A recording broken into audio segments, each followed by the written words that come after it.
Hello, everyone, and welcome to the Derson Football Podcast, Episode 4. Our special guest this week is none other than Alex Keller. Alex is a lifelong Carolina Panthers fan. We're going to talk Carolina Panthers and also basically everything NFL this week. So, Alex, thanks for being here, brother. Hey, thanks for bringing me on, Ryan. I appreciate it. How's it going?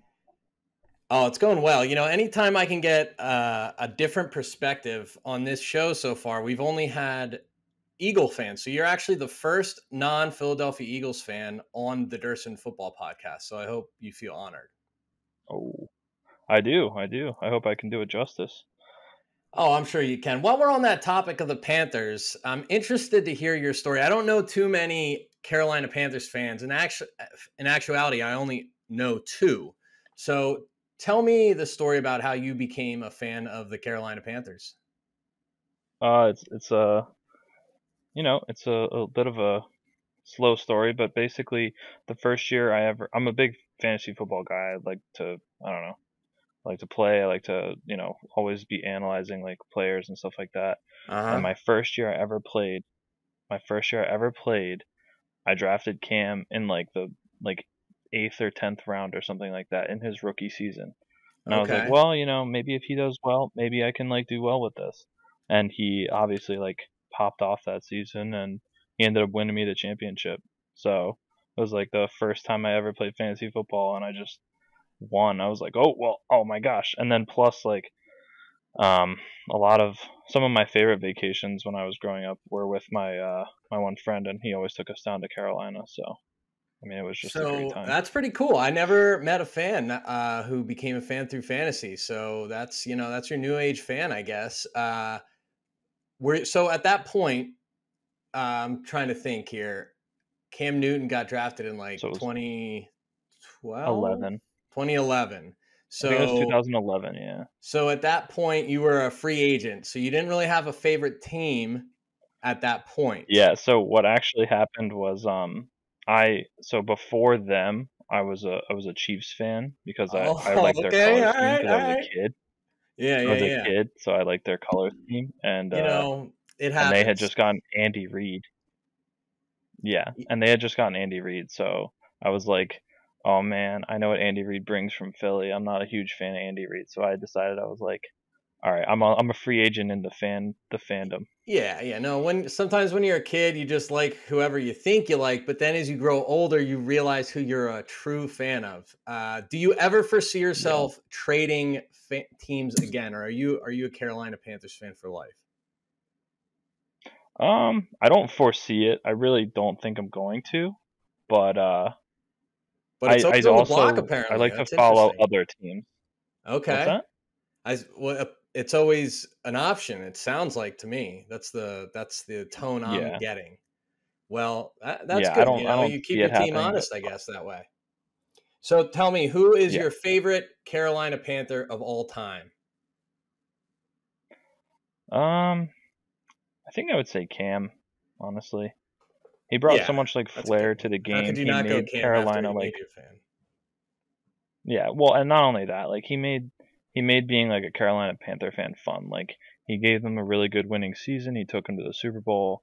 He was absolutely dominant in that 2015 season. So for me, it was probably either Cam or Luke Kuechly, because I really liked Luke Kuechly. I liked everything about him. Cam could be a little over the top sometimes in his personality. Yeah, but he for sure had a phenomenal career with Carolina, and we would both obviously agree on that. Tell me about your favorite moment as a Carolina Panthers fan.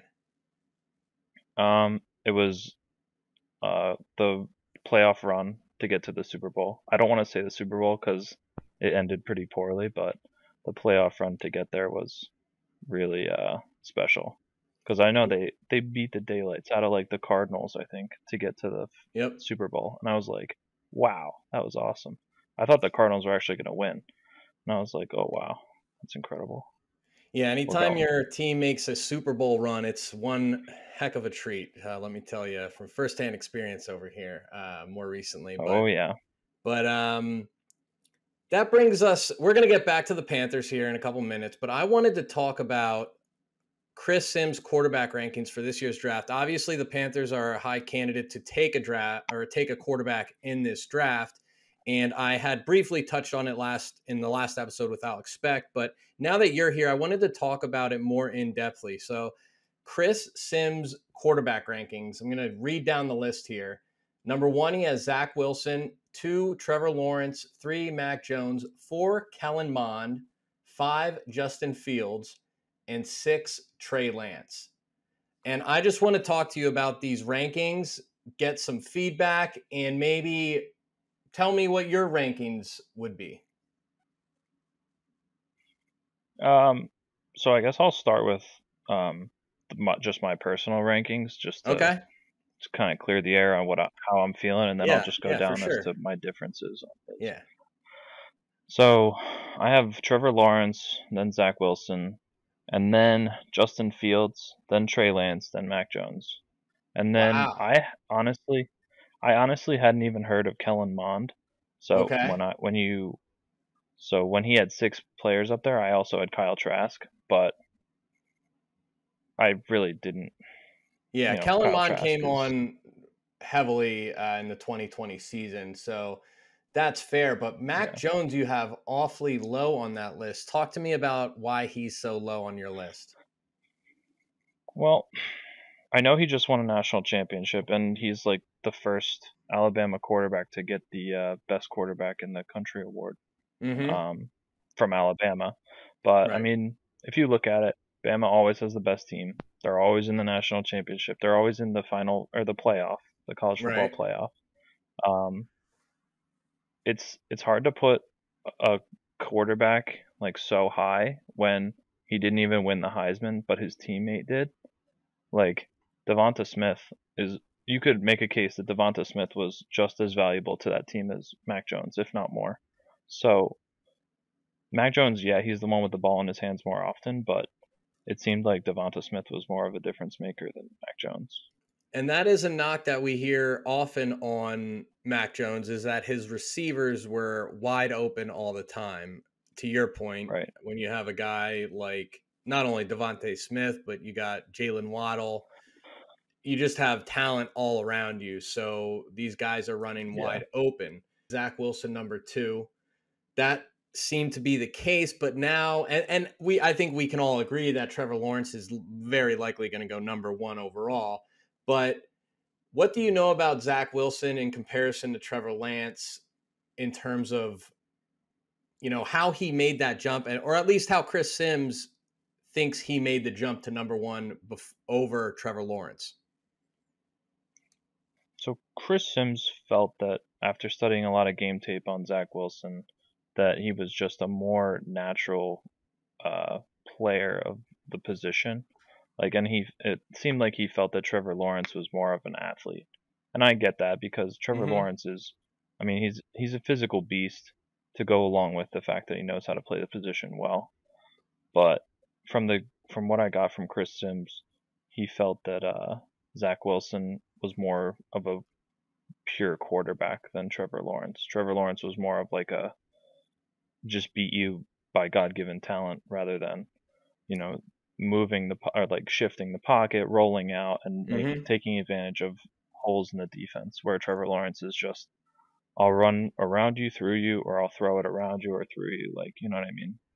Yeah, and to be clear, Chris Sims thinks that both these guys are number 1 overall level quarterbacks in the draft. So it's not like it's not necessarily a knock on Trevor Lawrence that he has him ranked number 2. To me, it's more of a nod to Zack Wilson. With that being said, let's take those 2 guys off the board. Which one of these quarterbacks fits best with your team, the Carolina Panthers? So that would be what? Justin Fields, Trey Lance, or Mack Jones, or Kellen Mond? Yeah, we'll go those 3: Mack Jones, Justin Fields, Trey Lance. Because I'm with you in terms. I knew who Kellen Mond was, but I did not see him getting in that top 6. I don't like his throwing motion. I'm just not a fan. I like Chris Sims, but he's not going to sway me on that one.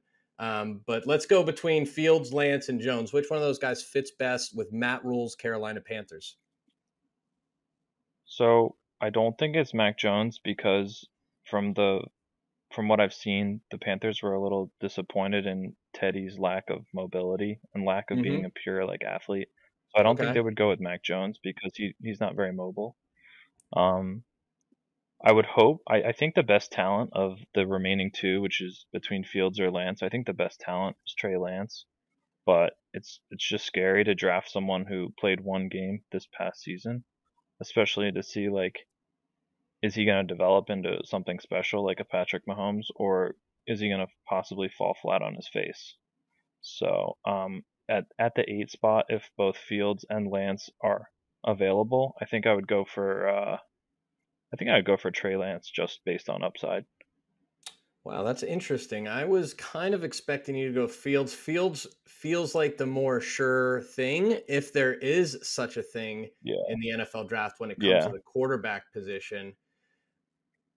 I don't know. We'll see. It's going to be interesting. They really need a quarterback. It sounds like they really want a quarterback. That owner, uh, he's always a guy who wants to get out in front, it seems like, and get that star quarterback. So yeah, it'll be interesting to yeah. see. David Tepper.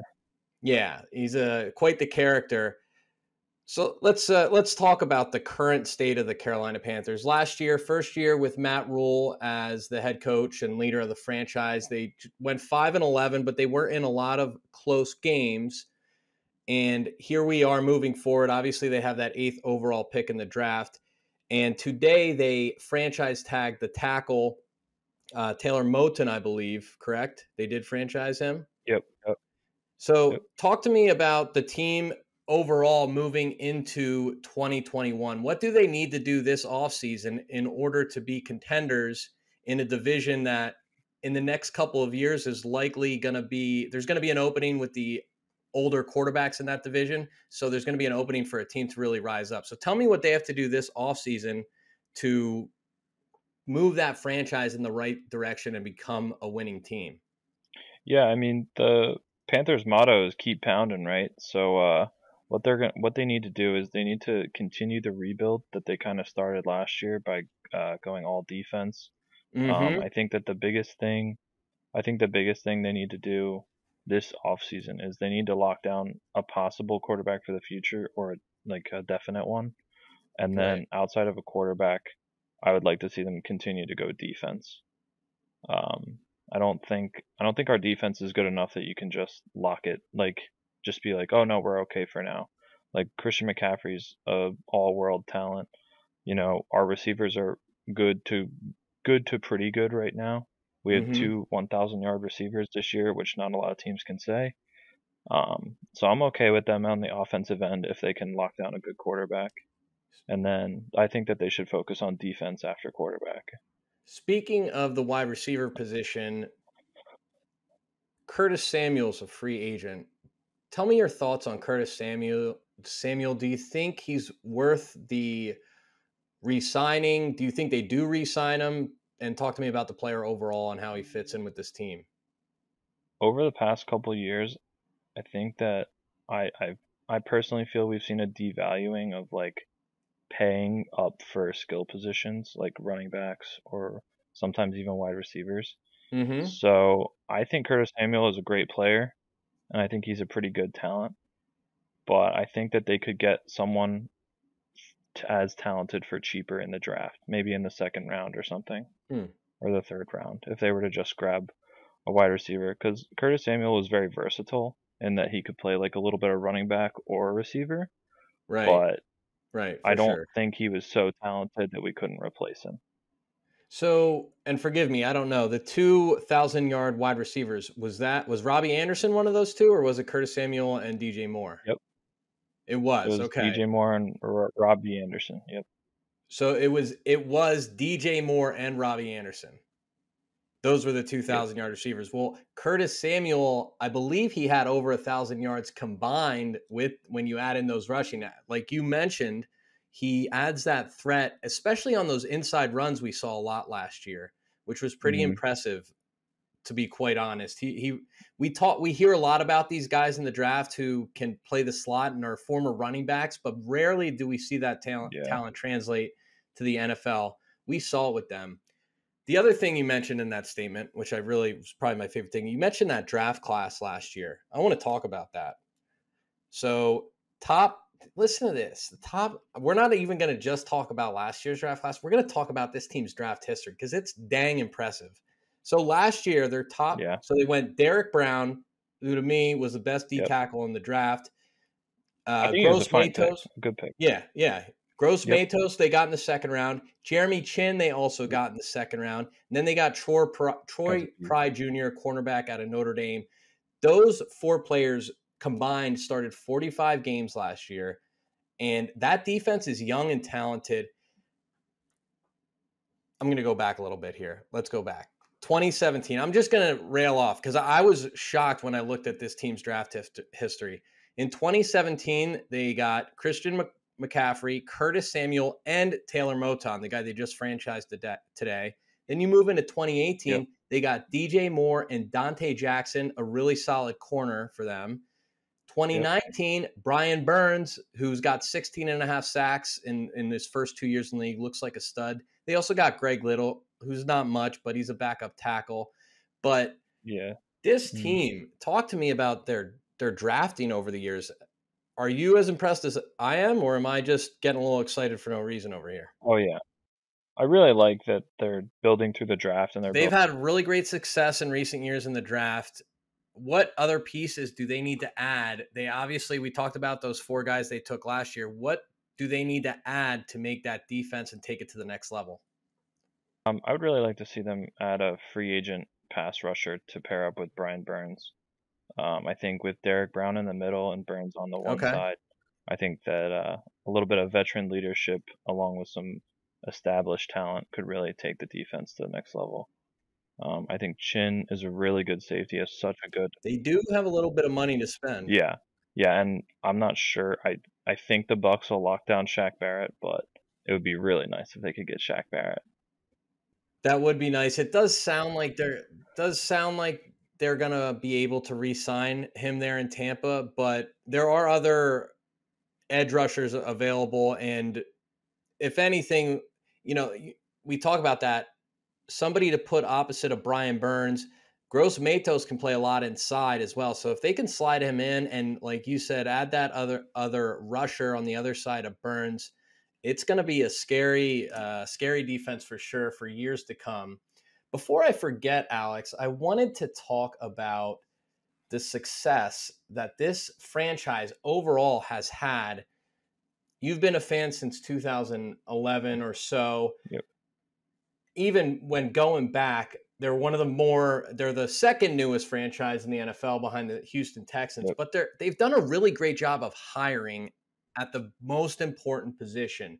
John Fox was hired, 15, 20 years ago. He went 78 and 74 in 152 games. They had a great run with him, went to a Super Bowl, didn't win it.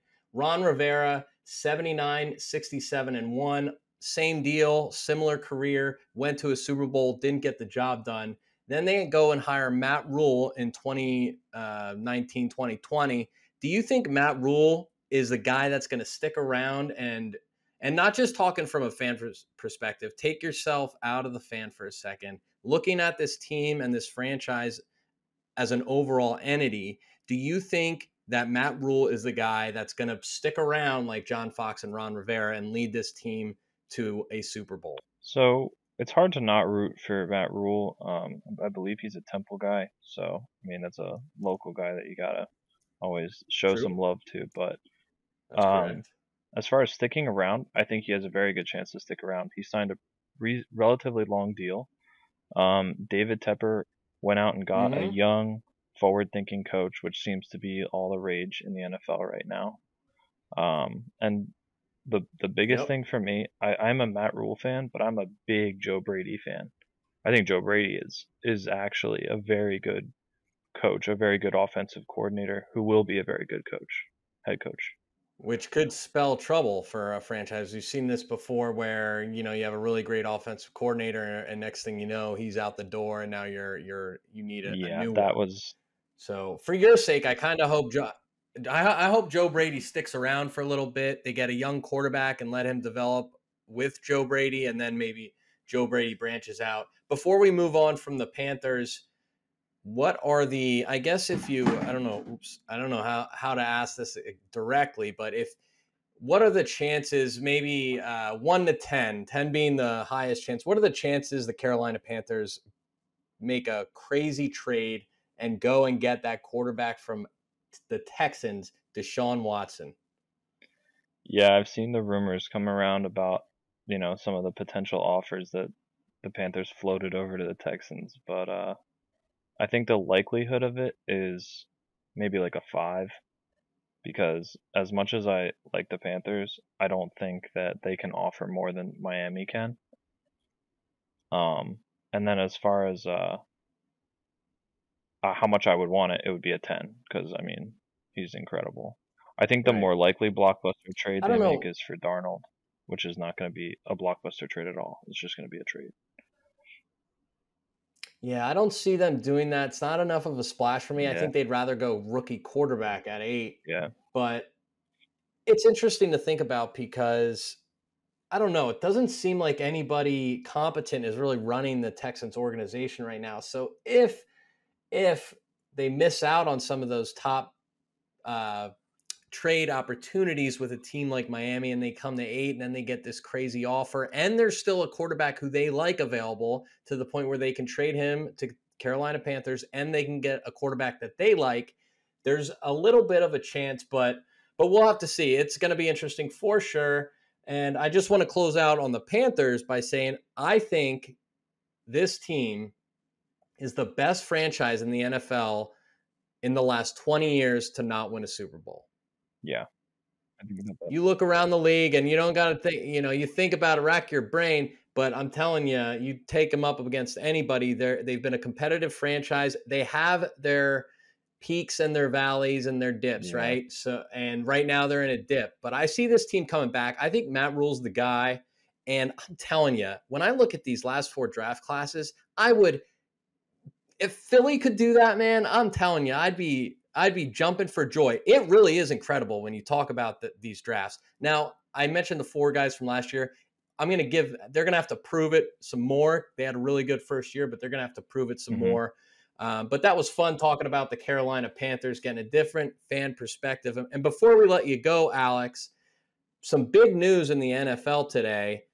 Yesterday, Dak Prescott has re-signed with the Dallas Cowboys for a massive deal. Talk to me about the deal and your thoughts on it overall. Yeah, I think it's a smart move for the Cowboys, and I think it's a really good move for Dak. I mean, he came in, they got him at a huge discount because he was drafted in the 3rd or 4th round, so they weren't paying him anything for the first couple of years. So I'm glad he got his money.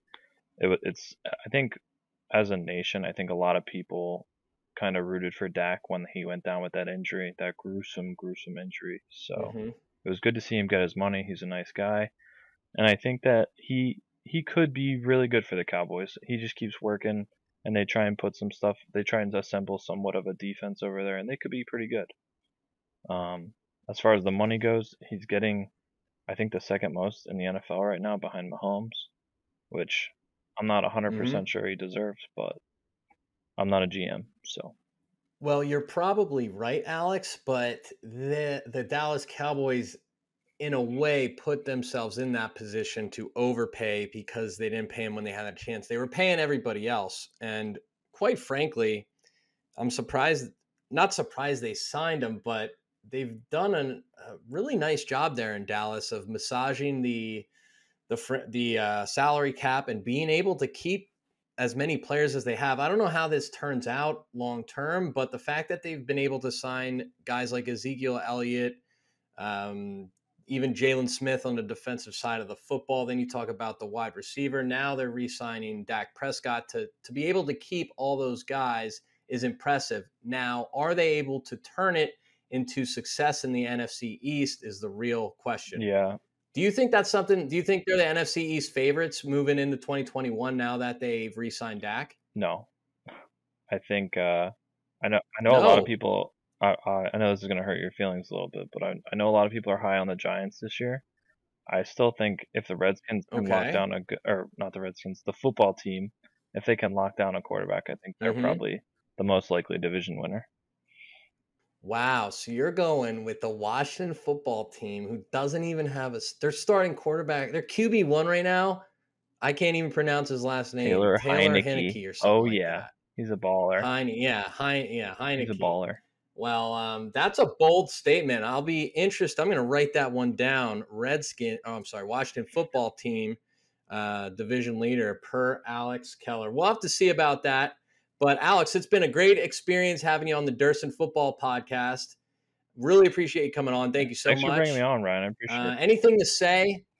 Oh, dude, anytime. Anything to say to your fellow Carolina Panthers fans out there to keep their hopes up moving into the future before we head out of here? Keep pounding. That's all I got. All right. All right, Alex. Like I said, thanks a lot, and we're going to have him back again for sure. And thank you, everybody, for listening to the Derson Football Podcast, and we'll see you next time.